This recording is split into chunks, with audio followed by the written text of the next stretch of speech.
ওই গণভোট না থাকলে এই সরকারও মানা হবে না।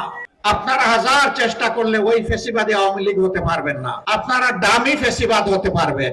টানা 19টি বছর এদেশের মানুষ রক্ত দিয়েছে, জীবন দিয়েছে, আয়নাগরের সঙ্গী হয়েছে, লক্ষ লক্ষ মামলা মাথায় নিয়ে জেলে গিয়েছে, সন্তান হারিয়েছে, স্বামী হারিয়েছে, এমনকি স্ত্রী হারিয়েছে, কিন্তু মানুষ ফেসিবাদের কাছে মাথা নত করে নাই।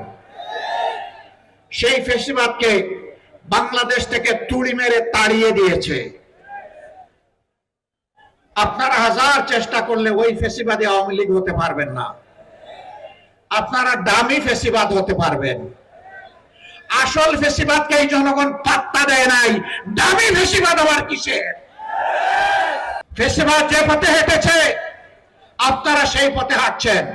ফেসিবাদের খাসলতের একটারও পরিবর্তন আনেন নাই। 133টা অর্ডিন্যান্স জারি করা হয়েছিল।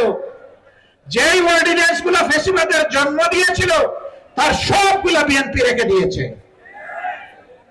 এটা জাতির সাথে বিশ্বাসঘাতকতা। তারা বলে সুন্দর করে আমরা আরো ভালো করে এগুলা নিয়ে আসবো।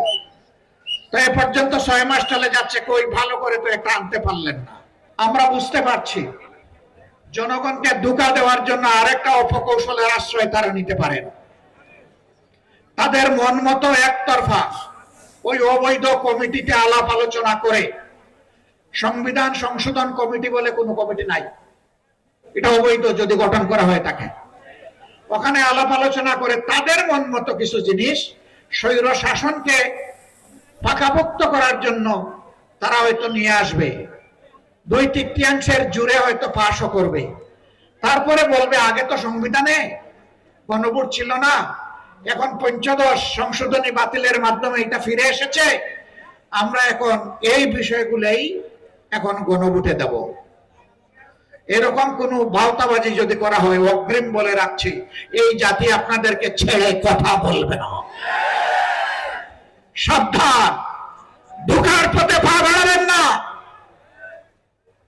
আমাদের সাফ কথা, যে গণভোটে জনগণ 70 রায় দিয়েছে, সেই একই দিনের ভোটে আপনারা সরকার বলে এখন দাবি করছেন।